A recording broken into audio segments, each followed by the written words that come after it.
Hello, everybody. Just making sure everything is working as it should.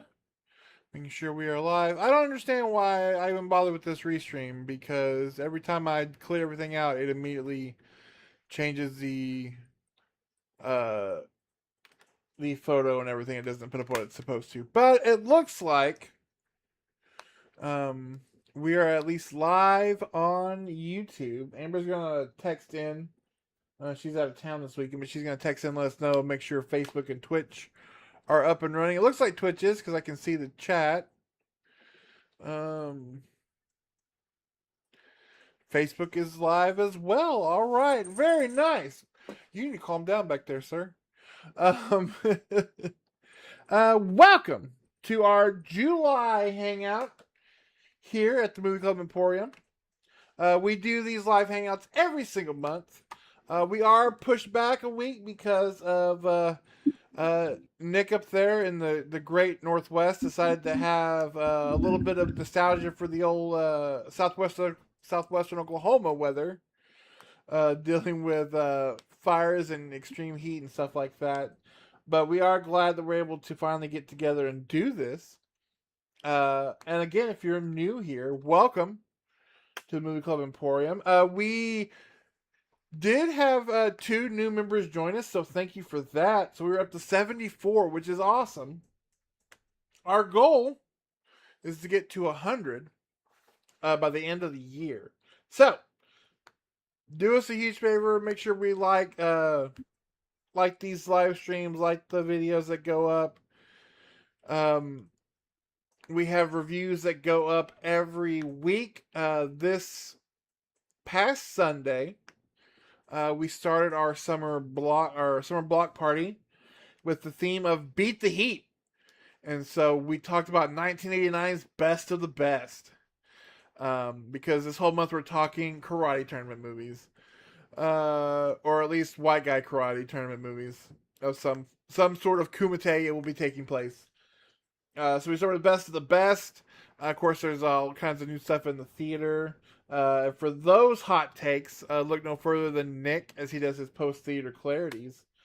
And then again today, if you're just joining us, if you didn't see in the thumbnail because it's the wrong photo restream, we're talking about the Evil Dead franchise.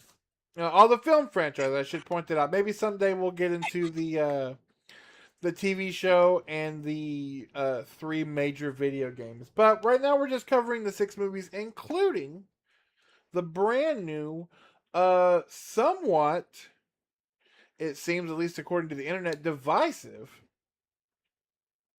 Evil Dead Burn. So I'm going to be real curious for that. But until then, hello to all of you out there. And of course, how are you, sir? Doing okay. Trying to stay out of the heat and the smoke, and spending a lot of time indoors because Spokane was hit real hard by a bunch of wildfires last week. One of which was purposely set. So it has had major ramifications locally, and we've just been covered in this haze of smoke for over a week.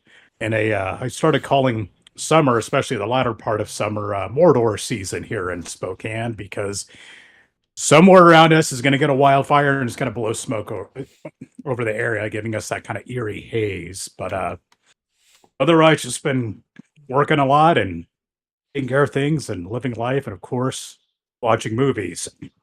Last week, we had a post theater clarity. Actually, not last week. Earlier this week, it is Saturday after all. Mhm. Wednesday, we had a posted a clarity release for the Odyssey. I went to go see that in IMAX locally. Uh, pretty, inc- it's an incredibly good movie, incredibly well done.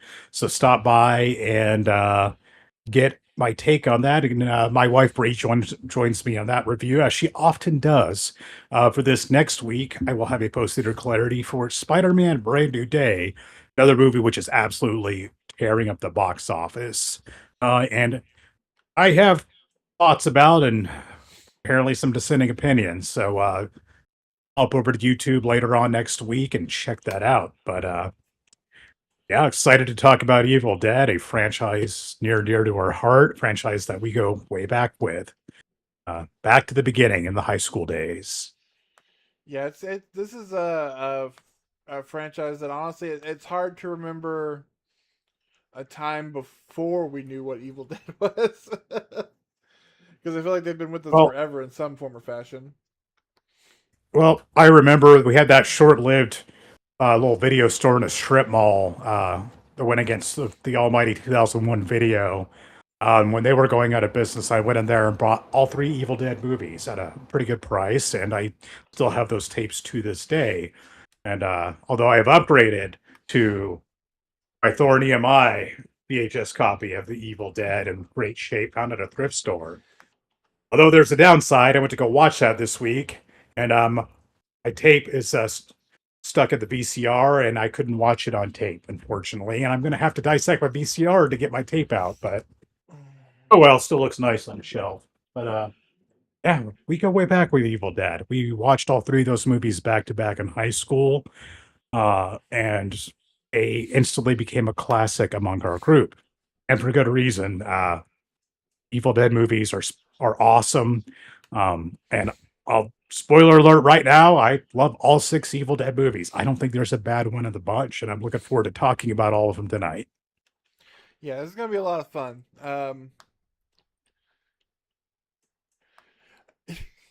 We'll get into we will get into that because yes, I watched them. I have them in 4K, which I will say, despite the fact especially that first one was shot on 16 mil, blown up to 32 millimeter, and then upgraded to 4K with it only it was super cheap. It looks fantastic. It looks like $1 million. But yes, that includes the weird Bruce Campbell unibrow in that first movie. Just right there, just as bright as day. Um, but yes, we will be getting into that. Um, yes, I do agree. I think Evil Dead is 6 for 6, so we'll go ahead and get that out of the way. I do think there are. Well, we'll get into it when we get to it. But let's go ahead and we will get started. If anybody has anything else, we will start where it all began. Evil Dead 1981. Directed and written by Sam Raimi, starring Bruce Campbell as, of course, the titular Ashley Williams. Those of you who don't know, my son is named Ash after Ash Williams. I remember trying to slide that one in when we were thinking of baby names, and I was like, we can name him Ash. And Amber's immediate response was, "We're not naming our son Ashley." And so I had to pivot and was like, "Oh, what about Ashton?" So that one stuck. So that lets you know how deep into the Evil Dead franchise we go. One of us has a child named for this franchise. Um, Thankfully, you didn't name your daughter Henrietta. That probably wouldn't have gone out real well. Yeah, no. But anyway, Evil Dead 1981. Of course, Bruce Campbell, like I said, Ellen Sandweiss as Cheryl, the bravest woman in horror film history, I would say, because you really, really got to trust your friends. And I think that this movie, this is kind of the one. Well, there's one later that I feel like is definitely my favorite, and definitely I have seen the most. But I feel like this is the one for us, to me that hits the hardest, because it is essentially three goofballs. Uh, Spoiler: there were five of goofballs in high school. Who took $350,000 and made one of the biggest cult classic films of all time. I do recommend, if you can get your hands on it, this book by Bill Warren, The Evil Dead Companion. It's literally interviews with Sam Raimi, Bruce Campbell, Rob Tapper, and several other original crew people talking about the making of Evil Dead and what utter nonsense they had to go through in order to make this movie. Um, and it's one that, ironically enough, was the last one I showed to Ash. We watched the original trilogy, because the other ones are a little more accessible. But watching Evil Dead again for the first time, the OG one, is really um, how it starts and then just does not stop. Um, and then how much imagination this movie has, because you got to think this is the made in the late 70s, early 80s when they're making it. And we'd seen, possession movies. Most of them were, there were possession movies that won Oscars. Uh, but to go out with your friends in the woods with a bucket of blood and some makeup, and a guy who does some stop motion, and basically create this franchise. Um, but where it starts is, we have a group of friends. This is the only one of the original trilogy where you see all five friends. Uh, Characters of Scotty, Linda, Cheryl, and Ash, um, and Shelly, uh, do what every young couple does, and they decide to drive to Tennessee from Michigan to go stay at an unseen cabin in the woods. And they're really adapted to Tennessee culture. Um, because they're already drinking moonshine out of a mason jar while driving a car through the woods. Which, you know what? Touche. Like that. Kudos. And you get the classic goofiness of like the fake bridge beams. You get our first glimpse of the Oldsmobile, the classic, the car that's in every same Raimi movie. And jokingly enough, we always say it's, if you look close enough, it's somewhere. Maybe it's behind a building in Quick and the Dead. Um, they go to this cabin. They find the worst things you could possibly find in the basement of this cabin. Um, you know, a in mint condition but utterly destroyed Hills of Ice poster, which is atrocious that somebody would rip it up that way. Um, the worst shotgun, and the knife and book that would launch 1,000 metal covers, CD covers. And honestly, one up until the last movie, really the only movie to ever really utilize what may be one of the coolest looking daggers on film history. Um, Yes. but I mean, there's so much you can just discuss. You can go into different things. The tree scene again. Kudos to Ellen Sandweiss for trusting your friends, because that's like, that scene is still holds every bit of the punch you think it does all these years later. Um, I love the fact that this movie was, again, watching it now, knowing what Evil Dead is as a franchise, and really kind of a lot of the complaints you see for the latter entries, about how they kind of have lost the fun of Evil Dead. Going back and rewatching this one, it's just like, no, like this wasn't like there aren't jokes in this movie. Like this Yeah. movie was made to scare the shit out of you. Like it, and it did. It was effective because it was a video nasty. It was banned in its uncut form in the UK till 2001. So like, this movie was pretty rough for a certain sect of people. Um, you know, uh, I love the claymation. There are tricks in this movie, um, which you've never that we did in the movies that we made. Very famously, there's a scene when the possessed dead-eyed of Ellen or Cheryl is trying to get in the house, and she has her hand stuck in the door, and he starts bashing it with the butt of the gun, and like you're seeing like the skin rip and everything. I'm telling you what, we listen to those commentaries, watching how they did it, and it's just we did a very similar thing in one of our films. It's just like sticks and broken glass and like balloons with blood and a glove, and you just mash it, and that's it. That everything else is done for you. Everything else is sound. Speaking of sound, the sound in this movie is one of the best sounding movies ever, and the score. I love the score to this movie.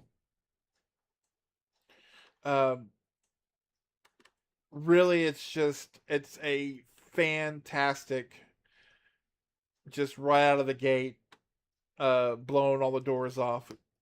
Like literally, the ending is that way. It blows all the doors off of this insane franchise. What do you have on as far as thoughts on Evil Dead One? Um, I forgot because it's been quite a while since I've seen the original Evil Dead, just how much they did with what they had to work with. And holy cow, it blew me away even more than it used to of just seeing the ingenuity that went into making this movie. It was an act of love and sheer determination and will to get this made. But holy shit. The effects are still so gooey, and the creatures designs it's the Deadites is so great. And they're wrong. A lot of the scenes, like the tree scene, still hold a lot of weight. Uh Evil Dead, especially like you think of Evil Dead and Evil and Army of Darkness as being goofier in the sense of humor. And for some reason, I thought the original Evil Dead was more along the lines of that. And rewatching it, said it'd been a long time. It's really not. This is a straightforward horror movie, and a really well done one. And man, in 1981, this was pushing the envelope so hard. It is so gory. It is so grim in parts. Um, I said, especially the tree scene. That there, this thing got banned in the UK for not one scene, but for a lot of scenes. It gets so unhinged towards the end, and I love that throughout the movie you see the Deadites kind of evolve and transform and get even more terrifying. Especially the one in the basement. Fantastic. I love the makeup effects for it. Um, And I love these versions. I mean, it's they're demonic. The Deadites, having watched all 6 of these recently, they are so sadistic. They love inflicting pain in all manner of ways, even emotional pain. They will use the memories and the visage of whoever they're possessing to try to pull at your heartstrings and try to manipulate you, as the basement Deadite does in this movie. And it's just these things are terrifying, and it does such a good job showing how terrifying a series of entities like this would be. Uh, and it's like the tree scene's one thing, but you know what I remember back in high school? That pencil Pencil. scene. Oh man, there are so many scenes, as we'll talk about throughout these movies, of just things that just make it go ooh, that are just so uncomfortable, and you can just imagine what that would feel like. If just the pencil being stabbed in and dug around is just it's not remotely. It's one of the one of the more mild injuries suffered in this movie, but it's also one of the most visceral. Um, this time around, we get Ash Williams as a normal guy trying to survive a crazy situation. As later on, he would kind of evolve into this uh, wisecracking action hero type. But this one, he's just a guy trying to survive the night with his friends, and things go really poorly. I love the cameras they use, the camera tricks where they're going through the woods and seeing it from the perspective of this demonic force that's going through the woods. It does such a good job with that, and it's very simple, but man, it is effective. And that's the word. It just everything in this movie just works so well. It works as a fun horror movie, but also just a really great straight up horror movie. It's so impressive, and it's so that one thing I love about all 60s movies is none of them are overly long, and whenever they start going, they never ever stop. It just balls to the wall to the final frame. Most of them clocking around an hour and a half or even a little less, and they are paced, and there's never a boring moment. The setup does a good job of getting the situation that it just delivers and just keeps on going. This is, out of 6 movies, this is still one of the top ones in my opinion. It is amazingly well done. Uh, and watching it at 41, I find it so much more impressive even than I used to.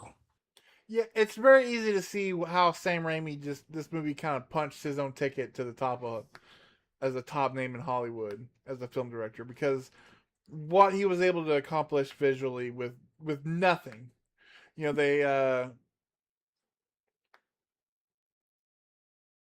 you know, they um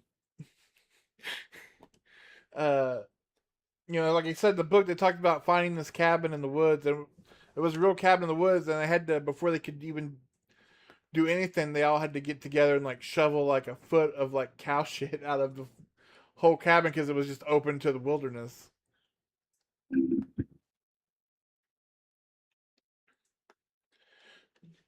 It great setting. I mean, this cabin's so dilapidated, the basement's so creepy, and the cobblestone, and just the design of everything. The dagger, as you pointed out, which is criminally underutilized in this series. And of course, the iconic design of the Necronomicon itself, bound in human flesh and written in blood. Uh, they put a lot of imagination into that prop, and actually like the drawings in there too.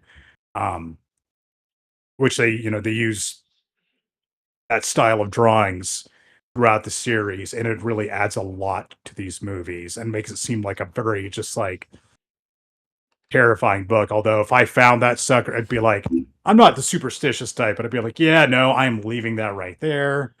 Plus that book's got a stink like ass. Um, they're just like, hey, they find this tape recorder. It's like, yeah, this dude's reading out of this book that smells like ass and has a face on it. Let's listen to that. But hey, if they didn't have that, if they didn't do that, we wouldn't have a movie series. Um, Evil Dead, fantastic movie. I'd rate it very highly. Probably one of the best movies out of that video nasty list too. Yeah.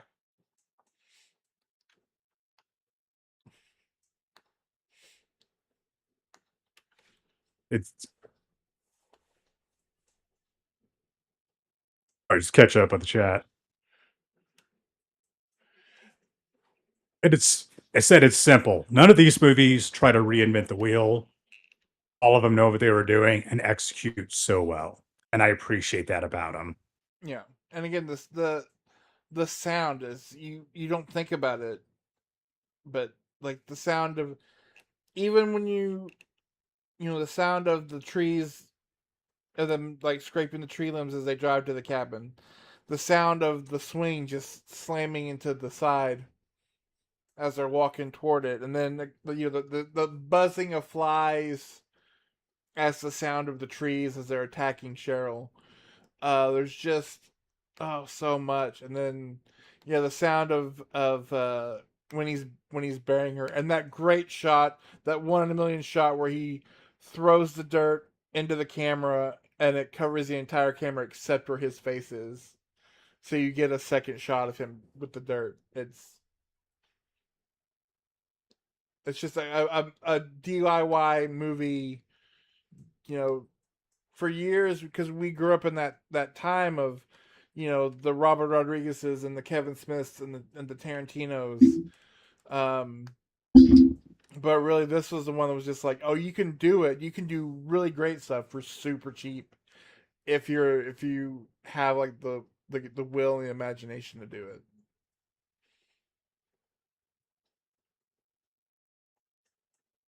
And and man, Sam Raimi's parlayed this into a one hell of a legendary career. And even though this movie definitely was something of a success, definitely made its money back. Yeah, it was 6 years. I didn't for some reason I had in my head that Evil Dead 2 came about like mid 80s, but it was 87 before we got Evil Dead 2. And going straight into that, uh, if you watch Evil Dead and watch it back to back with Evil Dead 2, it's kind of confusing because Evil Dead 2 is almost a remake of the original Evil Dead. Uh, turns out they had issues with rights to the original Evil Dead, so they made another Evil Dead. And it starts out, and it's like you have Ash and his girlfriend and the 73-year-old Delta 88 heading out to a cabin in the woods. And my wife was like, wait, so they're going back to the cabin? I was like, I know it seems that way, but no.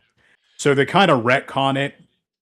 Ash and his girlfriend, they don't have the group of friends this time. It's Ash and his girl heading out to the woods and kind of replaying things where, you know, finding the, exploring the house, finding the book, playing the recordings, and bam, Deadites. Of course, antics ensue, and you have a Ash's girlfriend getting possessed, and a lot of the beginning of the movie is him dealing with her. Uh, and it doesn't take long to figure out the Evil Dead 2. We are dealing with a much goofier movie this time around. It is a straight up horror comedy. Um, and which is kind of it's the direction Evil Dead 2 and Army of Darkness go for, and they go all in on. And also, this is Evil Dead 2 is a lot more polished. You can definitely see the budget at play here. Uh, everything just everything just looks cleaner. Everything looks a little better put together. The quality of film's better. Um, and it's just like you're treated some interesting claymation scenes. We'll get to in a minute. Big difference here is instead of a group of friends, you have Ash, his girlfriend, and we have this group of four characters who come in from the outside. They kind of hike into the cabin. It's uh, a woman who is the daughter of the guy who had been researching the Necronomicon that owned the cabin, her research partner, and a pair of random rednecks they get to help them. And they're just like the guy, especially the male redneck, is just ridiculous. He's the reddest neck of anyone who ever was a redneck. It was ridiculous. Um, but the movie's the better for it because this is such a goofy slapstick ride. Sam Raimi was very influenced by the Three Stooges. And you watch this movie, and it's very apparent. Um, Bruce Campbell's Ash is really hamming it up this time. Uh, the taxidermy, like, laugh. There's a scene where he's laughing, and the taxidermy in the room is laughing with them. Um, the scene where his hand gets possessed, which is just great, and he has to deal with his hand, fight his own hand off, and ends up cutting it off with a chainsaw in a very gory fashion, which of course leaves it open to the iconic Ash fastens a chainsaw. It's a chainsaw and attaches it to his hand, which is one of the most iconic weapons in horror movie history. Is Ash, his double barrel shotgun, and his chainsaw and his stump, which holy shit, that would have to hurt like hell. Just chopping off your hand with a chainsaw, but just like, I'm gonna tie it to my wrist. I can excuse that. This movie's awesome. I think and again, it's Sam Raimi working with what he had to work with here, and having the rights issues, he had to pick a direction to go. And this time he had a little different vision and a lot more money. And I think it works so well, really leaning into the comedy of this movie. And it really fits this so well. What do you think? I I would pose that uh yes, Evil Dead 2 is a horror comedy. I would pose Evil Dead 2 is the perfect horror comedy. Um it fires on all cylinders. I will say I don't know how many here in the group, but in the early days of DVD, and of course, other discs beyond, I am a real like I gotta like have something going on orally to go to sleep. Much to my wife's chagrin, whether it be a podcast. When I was really young, my poor parents, I would like really young, like when we still lived in Woodward. I would check out Hank the Cowdog audiobooks on tape from the library and listen to them at night because I needed the talking to go to sleep. So when DVDs came out and I was introduced to the audio commentary, I was in hog heaven. And some of them are fun. There's very classic ones. The very famous. I think it's the South Park guys doing the original commentary for Cannibal the Musical, and they're just drunk out of their minds. There is some really fun commentary with John Carpenter when he's with Kurt Russell. Otherwise, John Carpenter commentary is the worst, but I love John Carpenter. But if you have a way to listen to the Evil Dead 2 commentary, you owe it to yourself. It's Bruce Campbell, Sam Raimi, Scott Spiegel, who co-wrote this. He also wrote and directed Intruder, one of the best grocery store slasher movies you'll ever see. Um, Sadly, he passed away here like last year or 2 years ago. And Greg Nicotero from KMB. Um, if you can, please find it because for when we were doing our podcasts, uh, which you could find wherever you get podcasts, is still out there. We did a couple of commentaries for movies, and we did Total Recall.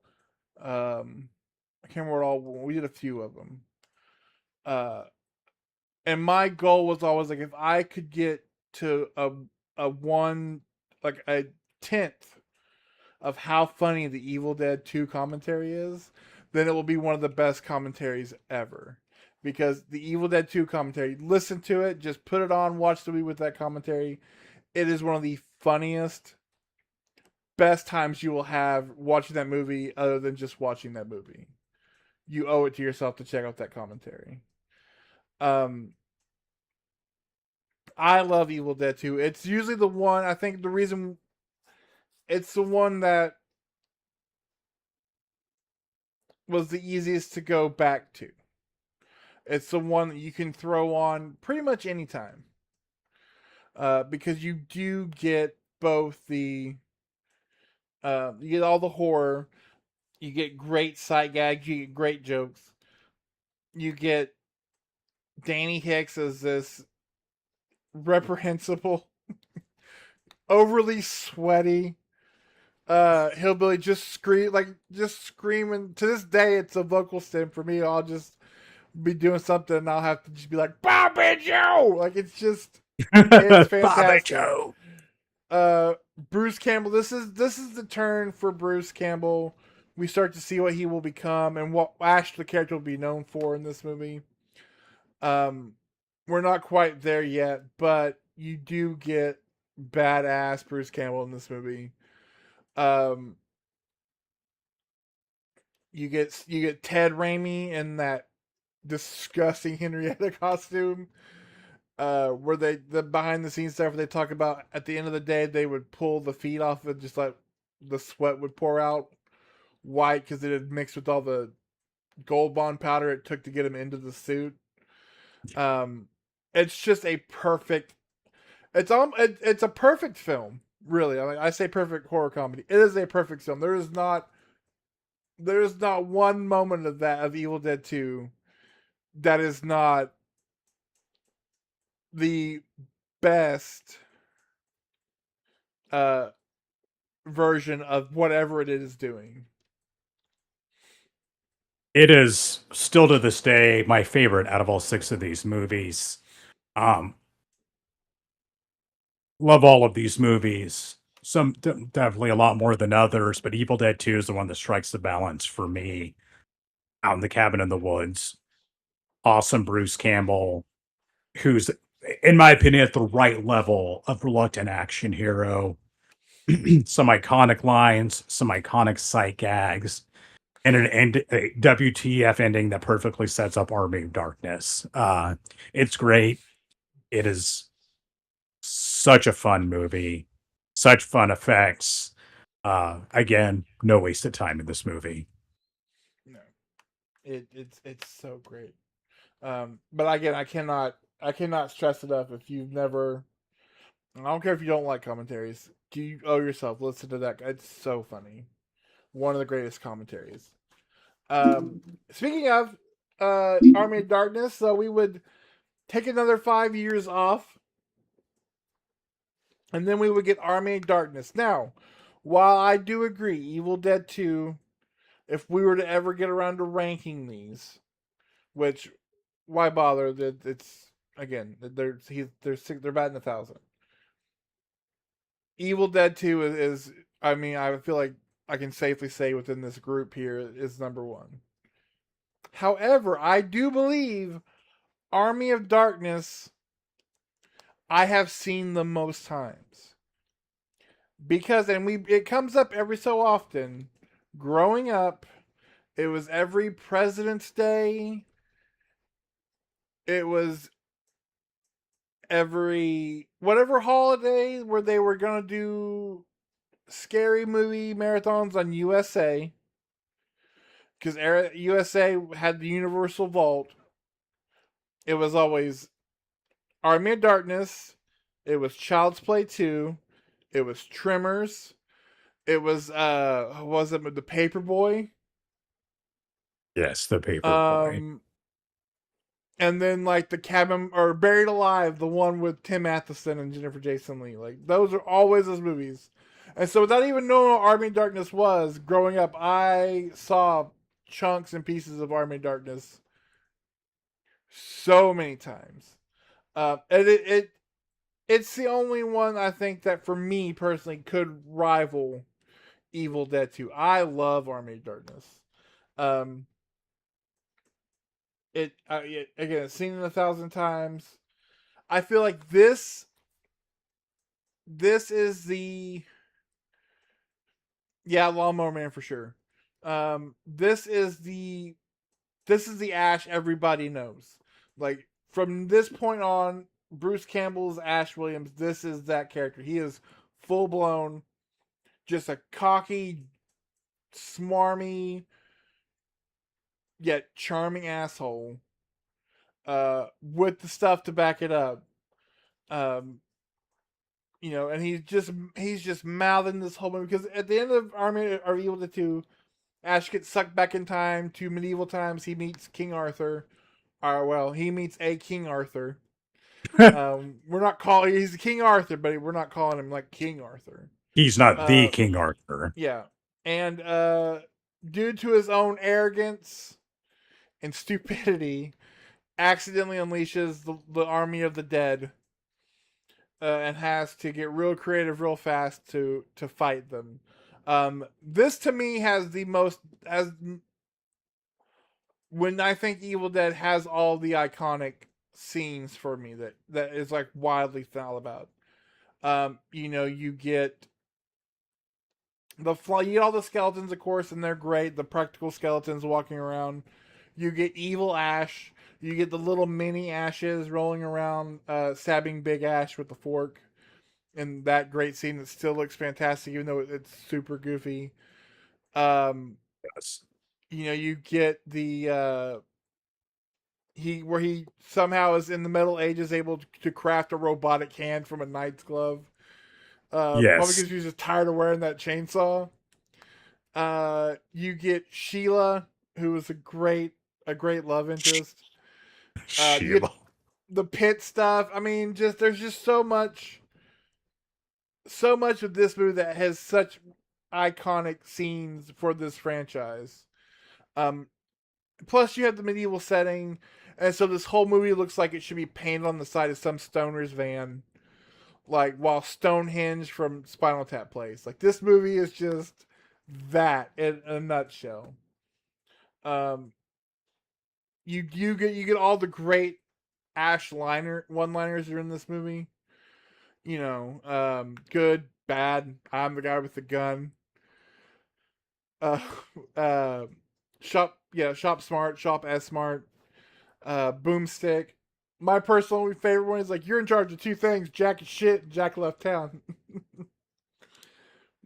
uh, she's like, first you wanted to kill me, now you want to kiss me. Blow. Like just he's such a swarmy dick in this movie, but it's perfect because he's basically playing like the Mad Pirate Robert, but who Right. just as a total ass. Um, and I love the evil Ash character. The evil Ash looks fantastic. I love the outfit. I love the makeup.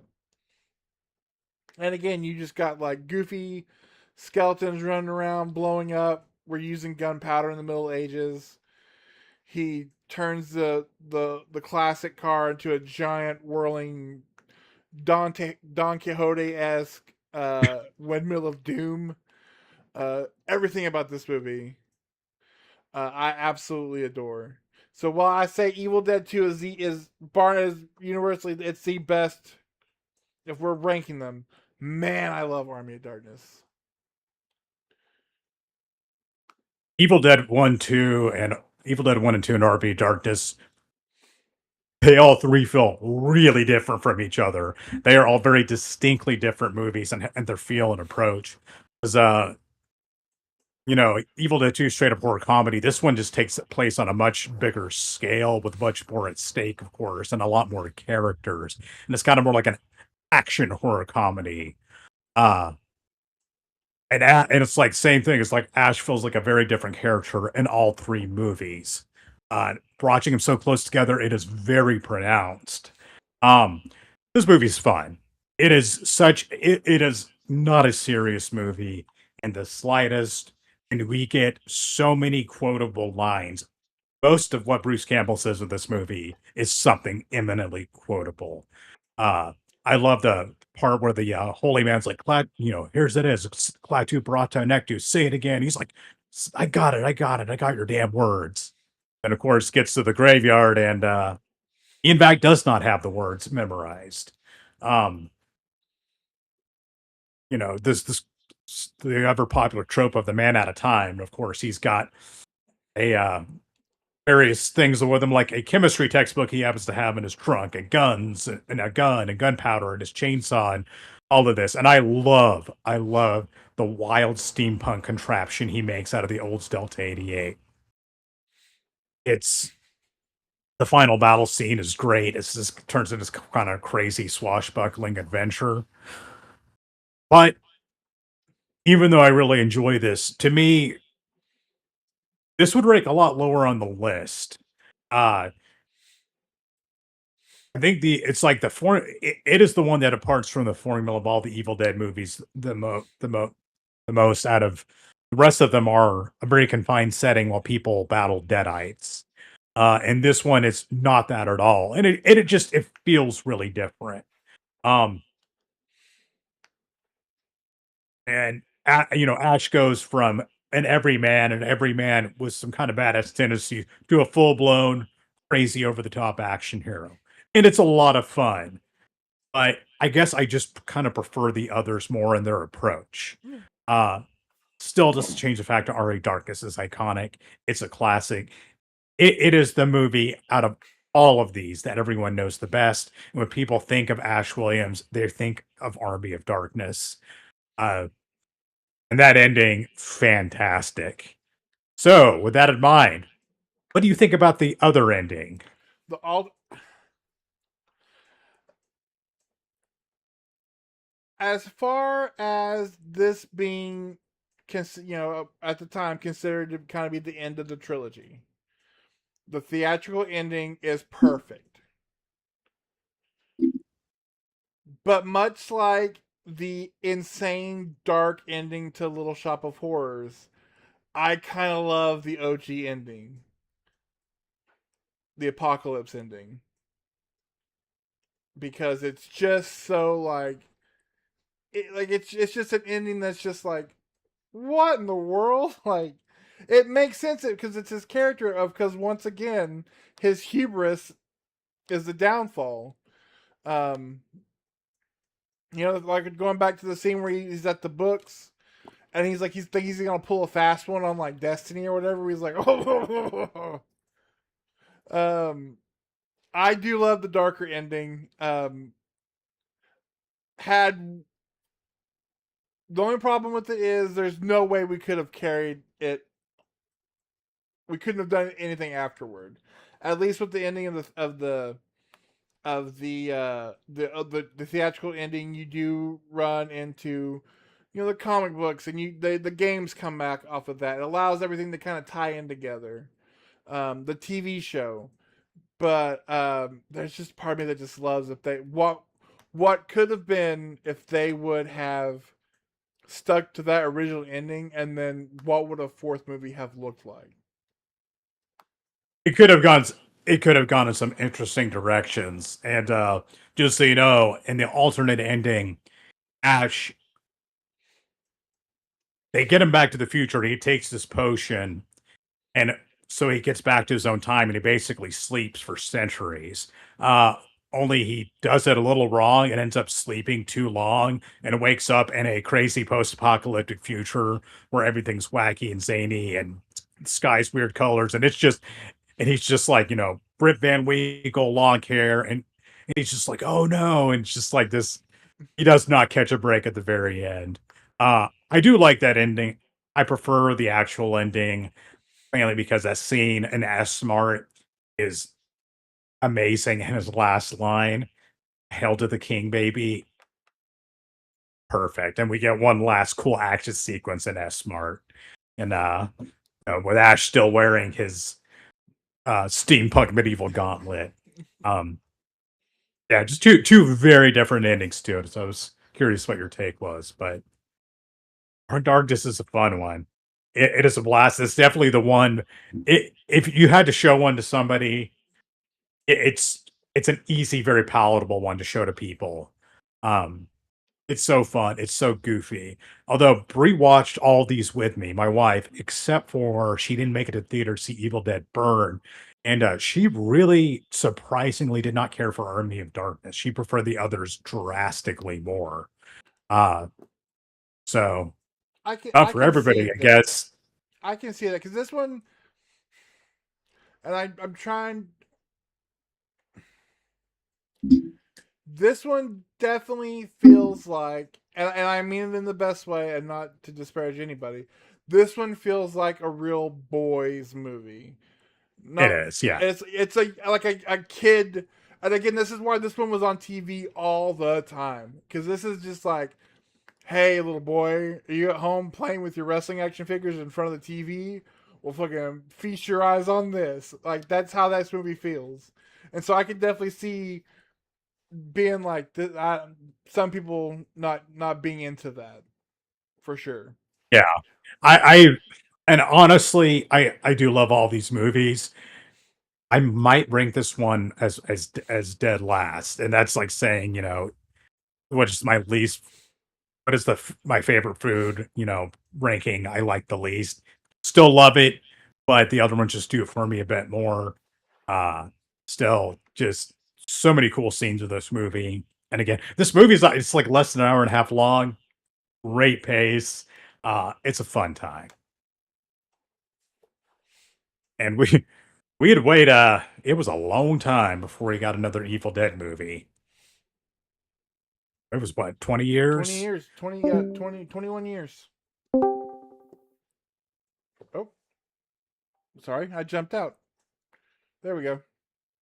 Okay. So you just disappeared on me there. Yeah. Probably something going on with our weather. Who knows? Maybe it's my turn for the internet to be weird. But it looks like we're still good. All right. Are we back up? Everybody? Yep. Are we back up? There we go. Before we launch Continue. into Evil Dead 2013, I Yeah. need to step away for a minute, and I will be right back, fellas. Yeah. Right? They they came to get me. No, like I said, I do mean, and I mean that in the best way. I feel like Army of Darkness is definitely like a little boy movie. Um,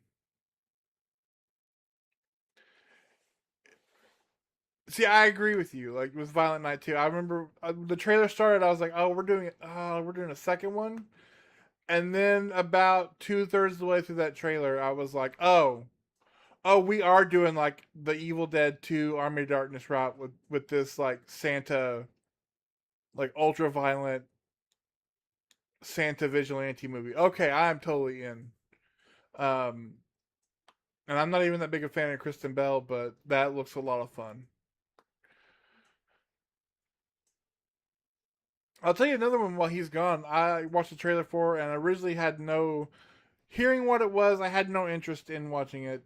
After watching the trailer, it's kind of climbed up the ladder of anticipated. Is the Chris Hansen primetime movie with Arpads? That movie looks tense as hell. Um, so I'm really curious to see how that. I love like when A24 does these wild dramas. It looks good.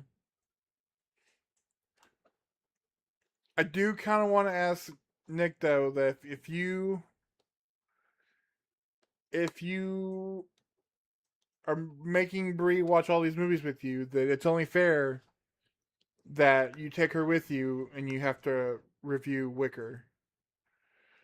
Because my Amber does not watch any of these movies with us, but I have a feeling that that's the one she would want to talk about.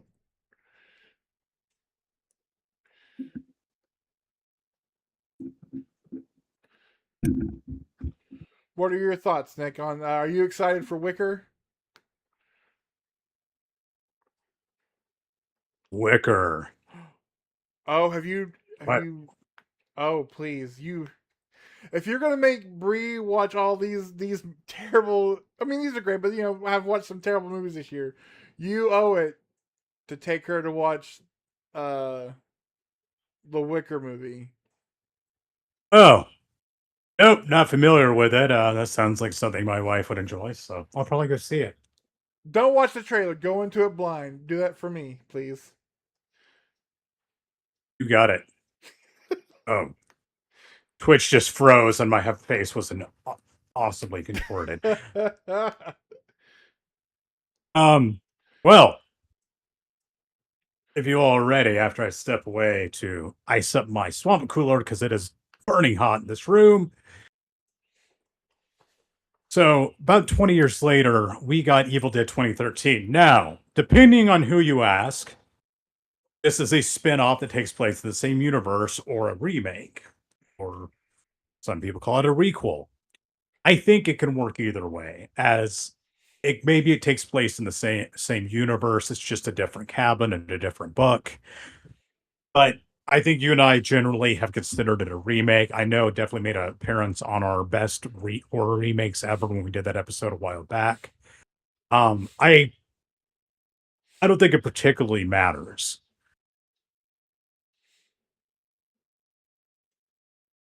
Holy shit, did this one knock my socks off? Because this thing with the Evil Dead franchise having such a holding such a special place in our hearts, I was like, I was very worried about them tackling this.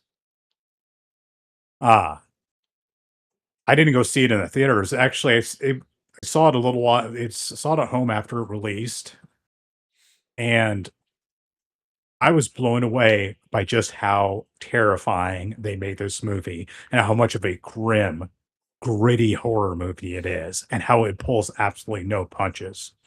A lot of the setup's the same as Evil Dead. We have a group of friends that go out to this dilapidated cabin in the woods. This time around, there is a girl in the group who is trying to detox off of drugs, and they go out to this remote cabin in hopes of helping guide her through getting clean. Um, and they find the book, and it all starts. Deadites, demon possession, and a lot of gore, and just it said this movie. So it gets grim. It is not a comedy in the slightest. There's not one funny part in it. It plays it completely straight. And despite the fact that it has the same setup as Evil Dead, this feels very, very different. To me, this is how you remake a horror movie. You are loyal to the original, you pay tribute to the original while doing something distinctly your own with it. I It may have been my favorite horror movie of 2013. Uh, and it's just this is a movie that makes you wince every time something happens. There's a scene where a dude lands on his he gets thrown and he lands on a toilet and the toilet breaks. It just makes me I don't know if there's any injury in the series that just got to me as much as that one did. It's just so relatable.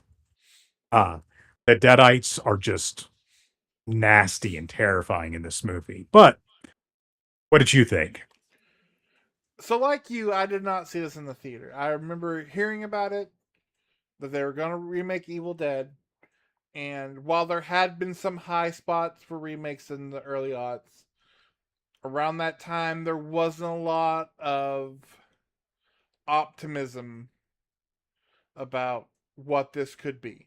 So I did not see it in the theater. And it wasn't until, yeah, I think it was at home, and I remember watching it. It was like in the middle of the morning, watching it. Um, and Amber was on her phone with headphones watching. I think she's watching Grey's Anatomy. And at some point, something truly heinous is happening. And I look over, and she's just crying. um, this movie, well, I say, really the only thing that makes it a remake, um,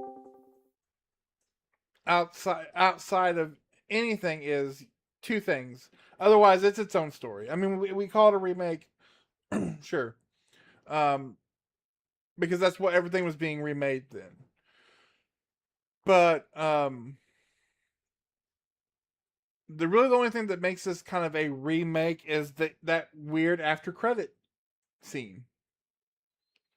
Um, which if you don't know, it's the credits end, and then it's just like this shadowy, low light exposure of Bruce Campbell's face saying "groovy," and then he looks at the camera. Um, which is like, wait, what? Uh, and honestly, I Sorry, gotta no, interject this. Unnecessary, in my opinion. It doesn't really fit the totally movie. totally unnecessary. That and the fact that he gives her that stupid necklace from the original movie, which even in this is just like what an ugly looking piece of jewelry. Yeah, what the hell is that shit? But and we'll get into it later. The one thing I think what has made this franchise great, so you have your trilogy, you have your Ash trilogy, and we have the lore of what the Deadites are and what they can do. But they're different. You know, the one starting here and going forward, we don't have the solid white eyes. I love the contacts in this movie. I think they look scary as hell. I like that each of these movies is in this same world, but I don't. Maybe it's superhero fatigue. I don't need the movie where Mia and Ash like stand back to back with like dual chainsaw hands. Like I don't ever want that to happen. Um, but no, watching, and this is movie again. I watched it there. I was like, man, that was better than it had any right to be, and then never really went back to it. I go back to Evil Dead 2, Army of Darkness. Um, it really, honestly, it took me years, um, and then rewatching it for this. God damn, like this movie is pretty great. Like as far as like not only just a horror movie, but an Evil Dead movie, it's pretty fantastic. And it's one movie that I'm just like, I really should revisit this movie a lot more because, A, like you said, it does everything that a quote unquote remake should do. It honors the original, carves its own path, doesn't contradict anything established, and just ups everything to 11. The opening of this movie, the opening scene, is probably the most metal opening to a movie ever. That twist of the girl tied to the stake. Um, that is just it's fantastic. I love the stuff in the gore in this movie is out of this world. I do have to go with the toilet one hurts, but no, it's the pulling the needle out of the eye because it's a slip.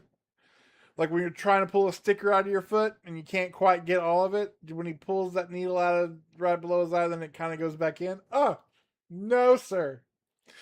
Oof. Uh, but and then the idea of ripping your own hand off because it's stuck under a car is just um the I do love the addition of the blood rain that is so metal. Uh, it's just this is a fantastic movie and really uh again with a director like Fede Alvarez, who was just kind of like his first big movie, came out swinging and is a director who was sitting here watching it going, I kind of low key have loved everything he's done. I think Don't Breathe is fantastic. I really loved his the girl with the dragon tattoo. Of course, he didn't the dragon tattoo. He did. Calm down. Entry not from the original trilogy, but from the later book. And I loved Alien Romulus, but this is just man. Again, I can't say enough. This movie, uh, it outkicks its coverage at every turn. My only complaint, and it's the smallest complaint, it's because this movie is made in the 2010s. Whenever they're outside, we have that disgusting, like, Twilight did it, that gross green filter to simulate the weather outside, which is just a nasty look. I'm so glad we've gotten away from that. But it was all the rage in those years. But even again, all the twist turns, the stuff, the tree branches in that movie, in the remake.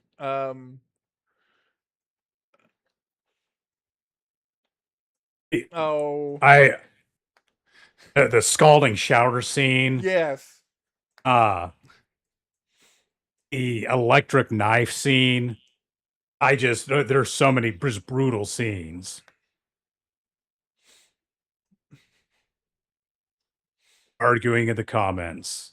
Yeah, Just I wasn't crazy about Alien Romulus either. So coming in hot, just both barrels. My goodness. Well, me in with the hot takes. I love it, and I'm here for it. But Evil Dead 2013, it's great. If you haven't watched it, absolutely watch it. It's a top tier demon possession movie, crazy gore fest, uh, and just one of the best horror remakes ever.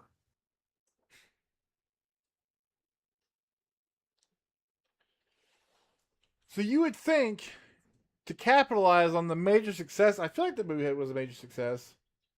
We would have jumped on the train. I mean, we did have the TV show, but it took another 10 years for another Evil Dead movie with Evil Dead Rise.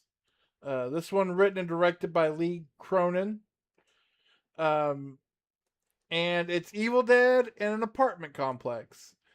So this is the first one outside of Army of Darkness that gets us out of the cabin, although still very secluded. In fact, it may be the most secluded apartment complex in downtown LA you'll ever find. Like 4 people live there. I don't know what the rent is, but no wonder they can't. They're. It's a real like. Uh, what was the line in the? This is just totally off topic, but this is the way my brain works. After the backlash of Man of Steel, when they go to fight Doomsday and Batman v Superman, they're like, "Oh, don't worry, they've crash landed in the most like empty part of Gotham City." Nobody has lived there for years because it's all empty. Nobody can get hurt. No innocent bystanders. Uh, Again, speaking of killer openings, this opening at the lake. Um, Oh, oh, I perfect. I I have short. I love the fake out of the drone. I know some people don't. I love the fake out of the drone. Um, I keep relatively short hair. Sometimes even less hair than I have now. I won't say it's because of the scene in Evil Dead Rise, but it's not because of the scene in Evil Dead Rise. Because if you've ever like just the visceral reaction to seeing somebody scalp that way is just that's a whew. That is a wake you up first thing in the morning. Um, and then that iconic scene of her coming out of the water as the title comes up over the mountain. Talk about chef's kiss. Uh, I think what works for this movie and has worked in all the movies leading up to this is for the most part um all these characters are somewhat likable. Especially in this movie which is a delicate balance because you have the widest array of characters. You have this little girl who would go on to uh fight Vecna in season 5 of Stranger Things as this little bitty girl. You have the middle aged sister, the older DJ brother. The idea of peppering children into Evil Dead is a wild concept to have. And not just them, but the kids who live next door who are watching the Freddy Krueger movies, who just get murdered um, in this movie. And the main actress who's our heroine, she's fantastic. This movie lives and dies with Alyssa Sutherland, who plays Ellie, our lead Deadite. What this woman gives in her performance is fantastic. Um, what she does, what the way she has to play this like cool, hip, loving mother into one of the most terrifying Deadites in the entire franchise. Because not only she's playing these Deadites like they should be played, where they're manipulative, they're nasty, they're mean, they relish in being uh of just like messing with you physically and mentally. But she's doing it to her own kids. And like it's so crazy. I love the peephole stuff. The again talk about eye stuff. The the uh the tattoo gun with Ooh, the eye, the cheese grater on the calf. a cheese grater. Or the chewing and swallowing of glass like that. Man, this is a brutal film. I love the twist. Giving us something new. We add a little something. Um, with them like merging together in like the most disgusting way possible and becoming a giant like mutant monster that you have to feed to the the for whatever reason there's a wood chipper in the car park of this place, which makes a much sense of why there's a chainsaw there. Like, what are you doing with the chain? Like, why is there a chainsaw? The elevator blood stuff. Um, I love the look of the when they find where they find the book at, like this weird like abandoned bank vault full of crosses and like Catholic medals and stuff. My favorite scene in this movie is when the Deadite uh, Ellie discovers the cat in the vent, and it cuts to our main character. She's listening to the rest of the tape of how to be able to try to find out how to kill the Deadites, and it's a real like Incredible Hulk fight with Stan Lee in the background with the headphones on, and you just see the Deadite silently entering through the ceiling into the room with her. It's fantastic. And then again the ending with like the wood chipper and all that stuff. I love that this movie really leans into the nastiness of the Deadites. And I'll go ahead and give you a recommendation. If you would like to see what Evil Dead 2 would look like in the setting of Evil Dead Rise, go watch the Italian horror film Demons 2. Demons 1 takes place in a movie Fair. theater, and it's wild. Demons 2 takes place in an apartment complex, and it is absolutely crazy. But again, this is one Ashton and I went and saw it in the theaters. I hadn't revisited it all since. Rewatching it, I was like, man, I really need to come back to this more because this movie's a lot of fun. Same thing kind of with which maybe we'll talk about it at the end of the year. Uh Lee Cronin's movie The Mummy, which is kind of an unofficial Evil Dead movie. Uh but still just I think for nothing else he is able to tap into that nasty, disgusting, yet like mischievous side of the Deadites that um we don't really get as much of as we do in like this movie. A little bit in the remake, but definitely in this movie that all kind of is the only one that really kind of gets as close to how mischievous and impish they are in the OG one. So, you've been watching for a while. You may remember it's been a while that Evil Dead Rise made my top 10 movies of when it was released, 2023 or 2024. 2023. So I love Evil Dead Rise. Man, this apartment building, this creepy apartment building that's got this very old looking architecture is such a great setting. I love the confined settings of setting a movie in an apartment complex with people trying to survive a crazy situation. Like the movie Sting, movie about a alien spider loose in an apartment building, which I highly recommend. This uses the setting to maximum effect. These people are trapped and trying to find out a way down. Which gives us the amazing elevator filled with blood scene, and just poses all these issues because, of course, they find the kids find this area of the basement that's filled with like all these religious artifacts from an earthquake, the same earthquake that also heavily damages the building, making their escape even more difficult. You spend a lot of the movie inside of one apartment, and as this woman's trying desperately to save her nieces and nephew from her sister who's possessed. Everything's used in great effect of this movie. The Deadites here are just so mean and nasty and cruel. Maybe the most out of any of these movies. Although I say Evil Dead Burn gives that a run for its money. The scenes with the fisheye lens scenes looking through the peephole are so well done. It just might possibly be my favorite thing in this movie. They're so expertly done, and seeing these events, these horrifying events go on outside through people, it works so well.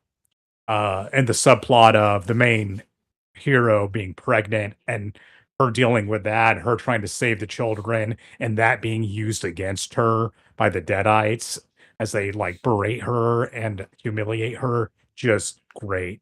The Deadites are supposed to be mean. They are supposed to be cruel and just so nasty, and it nails into this movie. And let me say, I don't think any movie in this series has a better beginning and a better end than this movie because the beginning of it, I in a theater clapped when when the title popped up because I was like, that is amazing, and it set the stage. And the end showdown of the parking garage with the Deadites that are all combined together, and she's fighting them. Wonderful, pitch perfect. It's great. I was so impressed with the Evil Dead Rise. Watching it again, it's awesome. What a fantastic demon possession horror movie. It combines so many things I love into one movie, and it does it incredibly well. It's right up there with the Evil Dead 2013 for just sheer quality. I do want to But to answer, answer Tommy's question. go ahead. Yes. So, Lee Cronin's The Mummy. If you are going to watch a great new take on The Mummy, you will be sadly disappointed because Tom Cruise's The Mummy has more actual mummy stuff in it than Lee Cronin's The Mummy. However, if you want a Lee Cronin new Evil Dead movie that's like made a costume out of toilet paper and it calling itself a mummy, then you will have a lot of fun with The Mummy. As far as The Bride, I will keep quiet because me and the rest of the entirety of the internet do not agree on that movie. So I'll let you form your own opinion on that one. Oh, I'll give my opinion on The Bride. I think it sucked royally, and it's definitely on my top 10 worst list. Uh, what a disaster of a movie that pissed me off while I was watching it. But that's a discussion for next year and our best and worst of 2026. It will be on my list, I assure you. But Evil Dead Rise, watch it because it's fantastic, beginning to end, and it's awesome. And we wouldn't have to wait nearly as long this time before we got, you guessed it, another Evil Dead movie by a relative newcomer, Sebastian Banachek, if I'm pronouncing that correctly, uh, which was released this year. I did a post to clarity on this when I kind of gave my thoughts a few weeks back. And the setup here is it ties directly.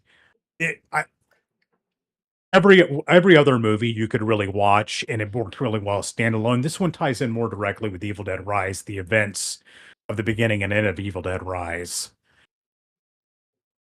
Uh, in which a guy, who just a asshole restaurant owner who had been drinking runs over somebody that's possessed from Evil Dead Rise, and gets in a car wreck and antics ensue. And a lot of this has to do with that man, the drunk asshole who hit the Deadite.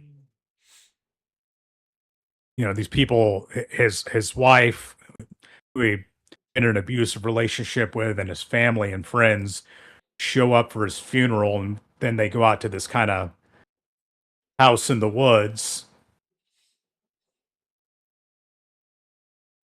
I'm gonna have to avoid reading that, or else I'm gonna get real distracted. So go at this rural house. This wasn't a cabin; it's a full blown, pretty large house.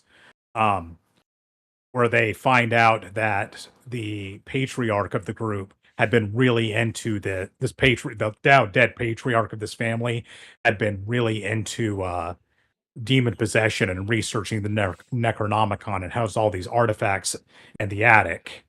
And it's not long before you have this woman, or the main character's name is Alice, her father-in-law is being influenced by deadites and it's full on possessed. And I must say, he is terrifying in this movie. He is so creepy and intimidating and cruel. It just, on a visceral level, this guy did such a good job. Um, so she has to survive in this house with people ever increasing demon possession. and trying to figure, if the artifacts in the attic, if she can find a way to survive this, while also, so dealing with the reality of, the fact she lost her husband, but he was also an abusive prick, and his family, who all just think he was great, which plays in the movie a lot. And some people complain, they're like, "Oh, they're trying to say things that elevated horror." I get the exhaustion with quote unquote elevated horror. However, I think they used it pretty well here about, the nature of abusive relationships and the destructive force of them. I think it really works in this setting in this movie. And I think movies are a great medium to talk about such things, as long as they're not beating you over the head with it like like it's a crowbar. And this one, I think, strikes the balance pretty well. Uh, this is such a mean spirited movie. This is just so dark. This is, I think, the most brutal out of all six movies. Um, and Alice, main character, she survives just the most hellacious day ever, trying to survive this nonstop onslaught in the house.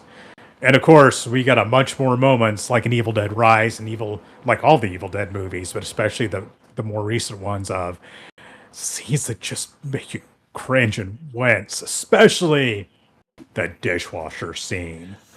Eye falls. There's a bunch of silverware pointing straight up on a dishwasher rack, and a dude falls straight on his back, and one of the Deadites jumps on him, and it's just brutal. And that's just it. This movie's just brutal. I don't think it's quite as good as Evil Dead 2013 or Evil Dead Rise, but it's really good and it's up there. And I think it is a fantastic follow up. The Deadites designs are great for the most part. I think there's one in particular. It's like, I don't know, but for the most part, wonderful. And we get to see the dagger again that we hadn't seen since the first movie, and yes. So, what you think? So I did overall really like it. For me, I was sitting here watching it and I was just thinking, like you said, man, this is the meanest of all of them. I don't know if it's because like this is the guy who directed. I think he's this guy directed that same Spider movie you were talking about, like that French Spider. No. The movie I was talking about was Sting. This one he directed, Infested, which I have not Okay, seen. okay, but I remember hearing about it, but it was also very mean and very gnarly.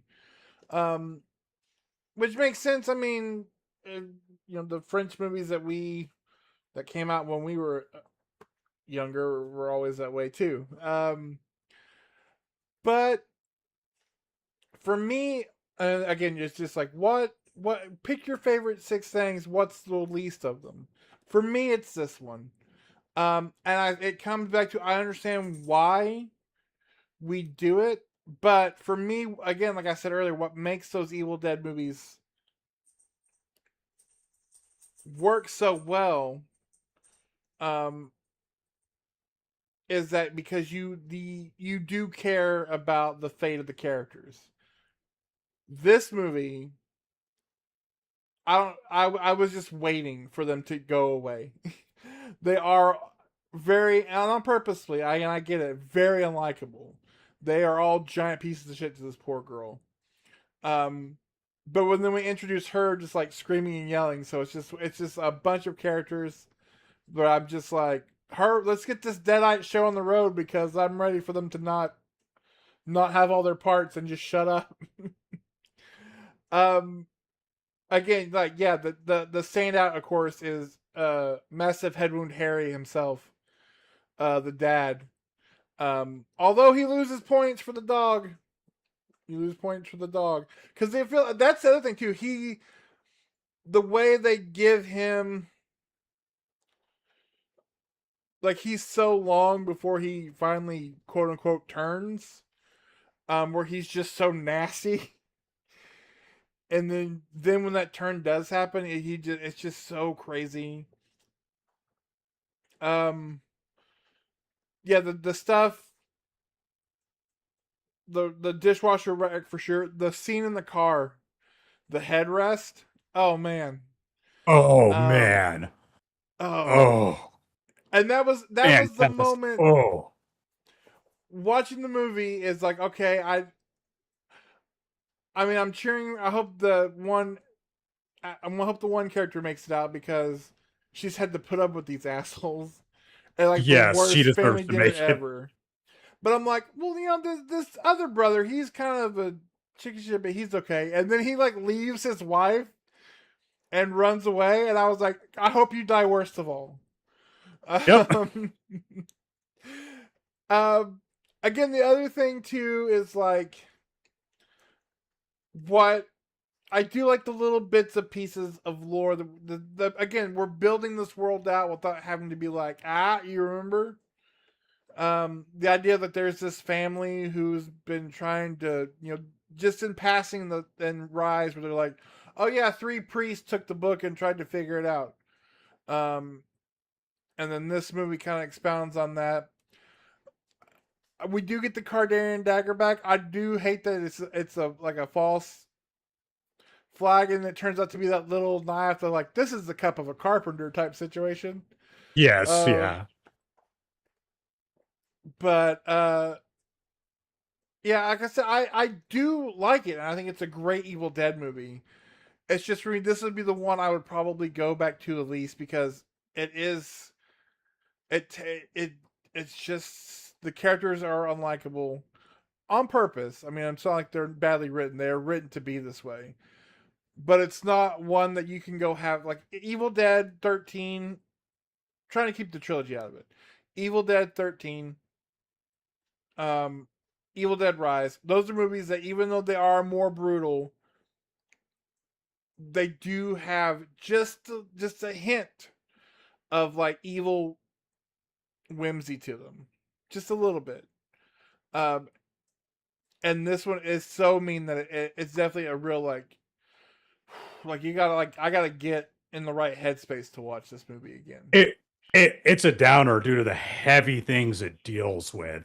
And this is, you know, the other I mean, I guess even the 2013 tackles some serious stuff in terms of like the drug addiction and trying to come clean, but this one just leans heavily into that, into the family trauma, into this incredibly toxic dysfunctional family. I just think it enhances it. I think it really works and all that. It's just like there's a bunch of assholes. Now there are a bunch of assholes who are possessed by demons. And this Yeah, poor woman who's dealt with these assholes for a long time now has to deal with her terrible in-laws who are possessed by demons. I don't I felt for poor Alice here more than any other of the protagonists. And I think she did a great job in this movie. I think yeah, she was a fantastic lead. I do like the cast a lot. It's a worthy follow up, and we're in my 6 for 6 with the yeah. Evil Dead movies. I think this is a would probably be most people's least favorite, but that's still I mean, for me, it's still high Yeah. praise. This is still a great movie in the series. It still feels very in keeping with the series, and I think true to the original trilogy, and a great follow up to the two more recent ones. Uh, but wait, there's more. We're getting another Evil Dead movie. So let me Tw- before I do want to say, yeah, I agree. And watching this one, especially after seeing some of the discourse online, and again, it is the darkest of them, but it's not so. Rewatching or watching this and then rewatching the original one, and people are like, this isn't Evil Dead because this isn't fun." It's like, well, again, did you not go back and rewatch the first Evil Dead? Because I mean, there's stuff in that movie that, if we were by 1981 rules, is on par with some of the stuff that happens in this film. yes, Um, going back to the scene where Shelley chews her own hand off in the first movie, and then there's just yes, milk and blood spewing everywhere. Um, and yeah, I do like that idea. Like, again, open the world. Yeah, like Shaw said here, it's supposed to be a different book in each. There's supposedly what, 3 books, I 3 to believe 4 so. books, which is kind of a throwback to Army of Darkness because there are 3 books. Only none of these make your face real big. um, but yeah, no, I did. It's again, it's a real like what Would you prefer like edible gold or edible jewels? Like you, whatever. You're gonna have a great. You're gonna. It's a fun Evil Dead time. It's just like, um, oh, this one to me was all. This was just a real like. It ended. I was just like, whew. Wow. It'll be a while before I can come back to this one. While It, rewatching Rise and 13, I was more like, ooh, I should come back to these more. you're not wrong. But I do Um, have a question. Going back to each one of these movies are kind of like their own little capsule. What did you think of the after credit scene and what the implications are for that, for this one?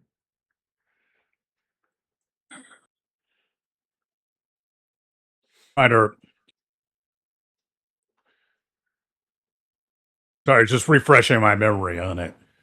Well, there's a presumed dead Deadite who comes back at the very end and then brutally murders a little girl in her funeral home. But Ellie returns. I could dig it. Um, there's just so many possibilities from here. So I don't know. I like that character a lot. So I could definitely get behind it. Yeah. Completely necessary, probably not, but I can get behind it. What do you think? I'm cautiously optimistic because again, I don't need the Evil Dead really to. Again, maybe it's superhero fatigue. I don't need all these streams crossed. I don't. I don't want. And then Mia shows up, and then she has a chainsaw sword, and Ash shows up, and he's got a shotgun that shoots out Kardarian daggers, and then they have to fight a giant 70-foot tall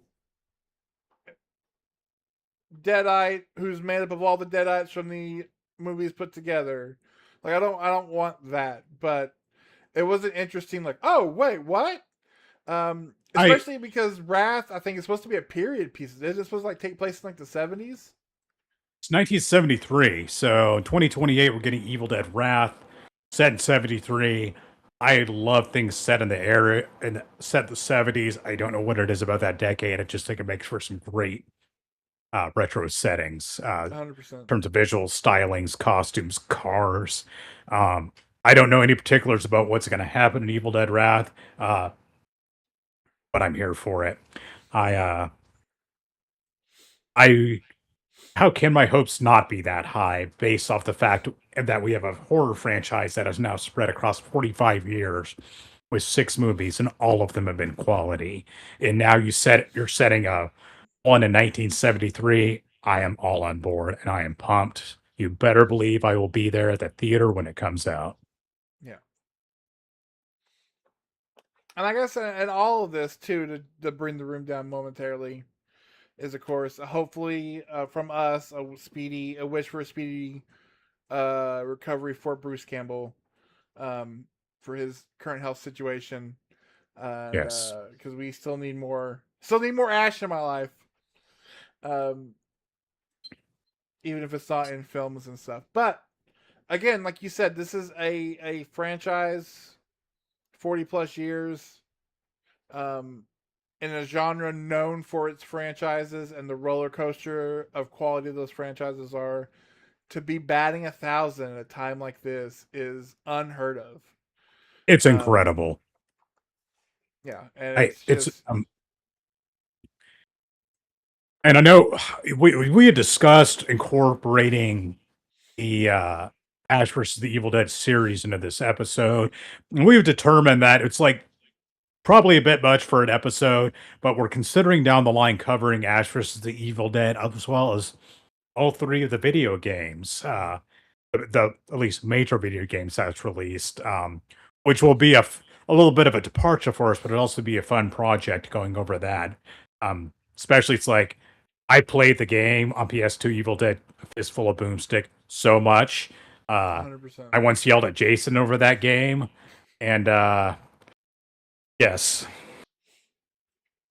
That game taught me that a And shovel could, in fact, be the greatest weapon ever in yes, a zombie that Dead Eye game breakout. kicked all the ass. I've never played Regeneration, and the thing I remember most about Evil Dead Hell with the King on PS1 is that it's a crazily hard game.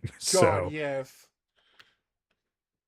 yeah, it was just brutal and just sheer difficulty. So we'll probably go back and revisit those games and take a look at that some point down the line and try to fit that into our ever ever bigger list of episode ideas because we're constantly messaging back and forth about episode ideas. We did that recently and came up with a few of them.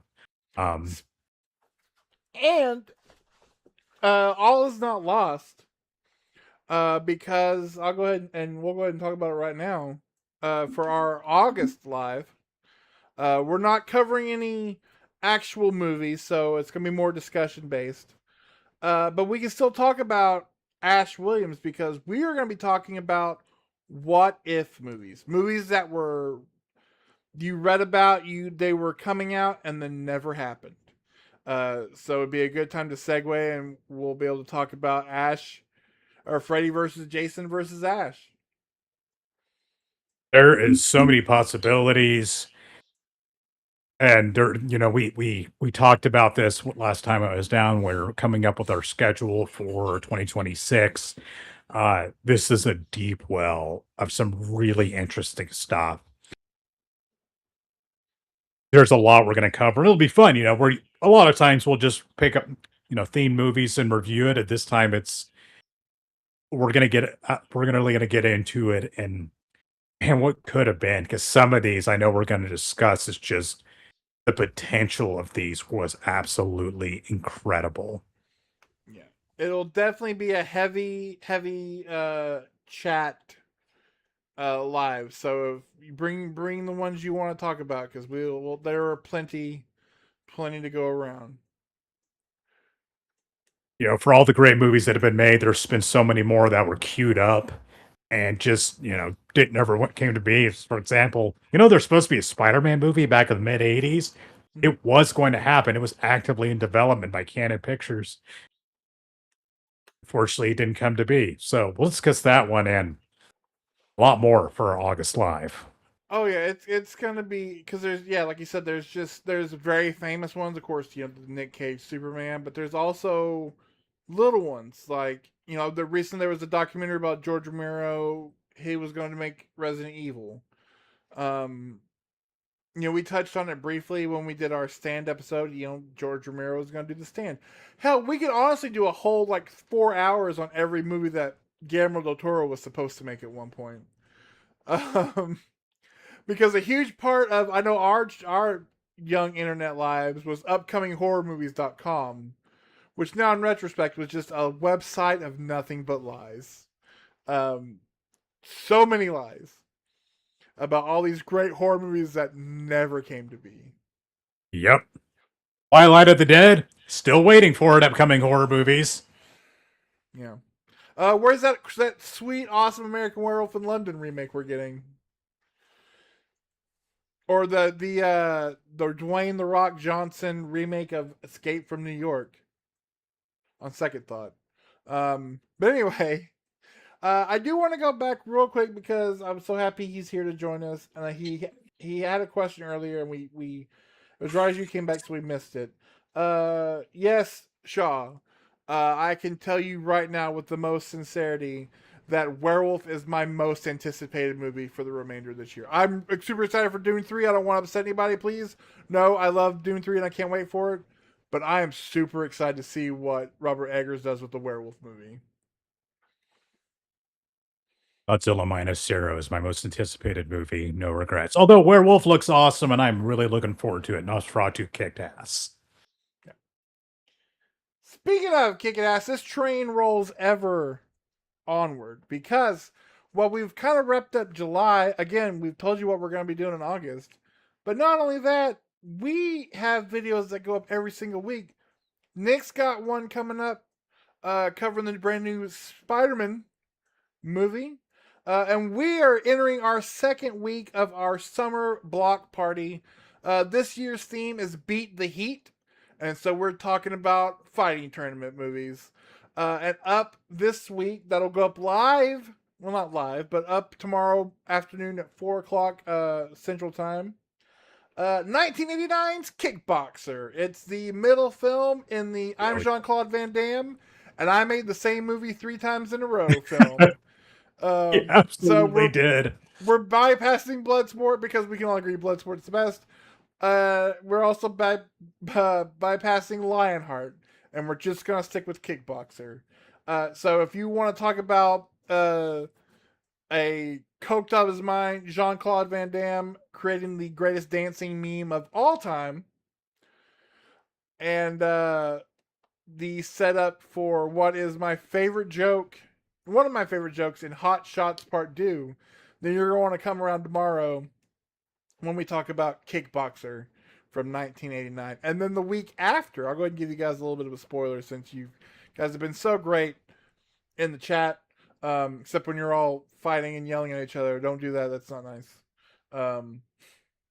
But after that is Heat Seeker, which is a cyborg MMA movie starring none other than Tim Thomerson, and it's an Albert Pune movie. So you know it's going to have robots, and barely any money is going to go to anything else. So I'm looking forward to that as well. We got to do an Albert Pune episode at some point. The good old Punisher. It's some really interesting movies and some really terrible ones. So Yep. we have to pay tribute to that guy at some point. But this is a fun episode. I love getting. I need an excuse to go rewatch all the Evil Dead movies, and no regrets. I got a lot more out of them this time. But it's a fun episode. I'm pumped for the August live, and we have some real bangers for the remainder of the year. Yeah, there's I some just big want to stuff coming. take a moment to thank Logan, Tommy, Travis, my friends, friends and coworkers who come here and join us and show your support. Your support means a lot to us, especially who are active on the chat. And it means a lot to me. I know it means a lot to Jason that you'll come here and lend your support and hang out with us. We love doing this with you guys, and we look forward to doing it a lot more. Absolutely. And if we can ever get which we will, I have strong faith. With viewers like you, we get to that 100, that triple digit viewer mark. Uh the idea I've had is we're gonna do a live stream, obviously, but it's gonna be one that is just for you guys. It will be recorded, but will not be put back up until much later. So it's for you guys in the moment, but it's gonna be a real like, what do you guys want to talk about? We've got stories. We could talk movies. We can get real deep in the weeds, real sweaty, with hot takes, whatever you guys want to talk about. But just a celebration of you guys helping us hit that milestone. And so I'm really hoping we're able to do that. And again, like Nick said, I'm not going to tell you what it is, but I can tell you September's live is going to be a banger. October's live is going to be a banger, and all through the rest up until I think we're scheduled all the way through February of next year, which is when we do our Yes. best and worst of. So there is so much awesome coming down the pipeline. Um, Plus, a great stuff coming out of the theater that we'll talk about. Some great theme months coming up. Um, there might even be a Scandinavian mountain goat or two. I don't know. Um, The important point is, thank you guys for joining us. But now it's time to say goodbye. I've got some Hawaiian punch to drink while I party with the goats, and get ready for what's on the docket next. So, and I got more white guy karate fighting movies to watch. So, Hell until yeah. next month, when we are talking about all the movies that never was, cue that one Creed song from Scream 3. We will see you guys next time. Bye. Later. My mouse died. Smooth as silk. Bye. Later, bud.